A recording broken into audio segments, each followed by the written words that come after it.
शिव में मनवा मन को रंग ले, शिव मस्तक की रेखा बदले, शिव हर जन की ఈ రోజు మనం ద్వాదశ లింగాలలో ఒకటైన ఓంకారేశ్వర జ్యోతిర్లింగం గురించి చెప్పుకుందాం. ఓంకారేశ్వరం భారతదేశంలో మధ్యప్రదేశ్ రాష్ట్రంలో ఖండ్వా జిల్లాలో ఉంది.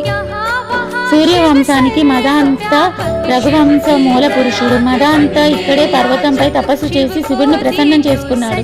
స్వామి అనుగ్రహంతో ఇక్కడే పర్వతం మీద ఆలయం నిర్మించాడు. ఈ పర్వతం మీద ఉన్న అనేక దేవాలయాలలో ఓం అనే ప్రణవాకారంతో ఉండే ఓంకారేశ్వర దేవాలయం ప్రణవంపై సూర్య భగవానుడిలాగా ప్రకాశిస్తుంది. దగ్గరలో విష్ణుపురి, బ్రహ్మపురి కొండలున్నాయి. వాటి మధ్య నుంచి కపిలధార అనే నది ప్రవహిస్తుంది. అది నర్మదా నదిలో కలుస్తుంది. ఒకప్పుడు నారద మహర్షి గోకర్ణ క్షేత్రంలో శివుడిని అర్చించి తిరిగి వస్తూ వింధ్య పర్వతం వద్దకు వచ్చాడు. వింధ్యుడి పూజను గ్రహించాడు. తనలో రత్న మాణిక్యాలున్నాయని వింధ్యుడు గర్వంగా మహర్షితో అన్నాడు.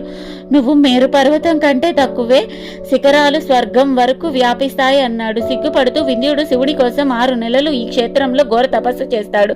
ప్రత్యక్షమైన శంకరును చూడంగానే మనోబాధలు పోయాయి.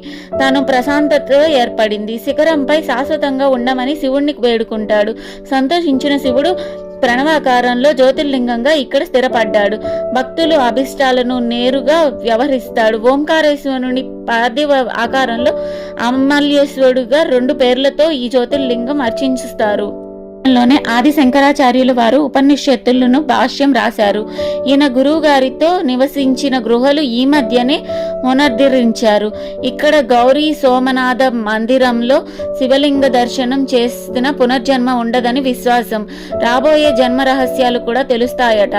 అందరూ గర్భాలయానికి చేరి అభిషేకాలు చేయవచ్చు. నర్మదా నదీ తీరంలో శ్రీ మల్లేశ్వర జ్యోతిర్లింగ క్షేత్రం ఓంకారానికి ఎదురుగా ఉంటుంది. ఇక్కడ సహస్రలింగ పూజ ప్రత్యేకం. అభిషేకం మనమే చేసుకోవచ్చు. శివలింగం వెనుక పార్వతీ అమ్మవారు ఉంటారు. ఒకప్పుడు నారదుడి ప్రేరణతో వింధ్య పర్వతం శివుని గురించి తపస్సు చేసి అనుగ్రహించి దేవతల కోరికపై ఇక్కడే మల్లేశ్వరునిగా ఉండిపోయాడు. వరగర్వంతో వింధ్య పర్వతం మేరు దాటి గర్వంగా పెరిగిపోతుంది. సూర్యుడు ఉత్తర దిశలోనే ఉండిపోయాడు. దక్షిణ భాగం అంతా అంధకారం నిండిపోయింది. దేవతలు విష్ణుమూర్తిని ప్రార్థించగా వింధ్య గర్వం హరించడానికి అతని గురువు అగస్త్య మహర్షికి మాత్రమే సాధ్యమని చెప్పి కాశీ పంపాడు. మహర్షి ప్రార్థించి వింధ్య గర్వాపహరణ చేయమన్నారు. సరేనన్న మహర్షి కాశీ విశ్వనాథుని వదల్లేక వింధ్య పర్వతాన్ని సమీపించి దక్షిణానికి ప్రయాణమయ్యాడు. శిష్యుడు వంగి గురువుకు నమస్కరించాడు. తాను దక్షిణానికి దిశనికి వెళ్తున్నానని, తిరిగి వచ్చేదాకా ఇక్కడే ఉండిపోమని శిష్యుడికి శాసించాడు. అప్పుడు నుండి అలాగే వింధ్య పర్వతం ఉంది. ఇక్కడే వింధ్య పర్వత గర్వాపహరణ జరుగుతుంది.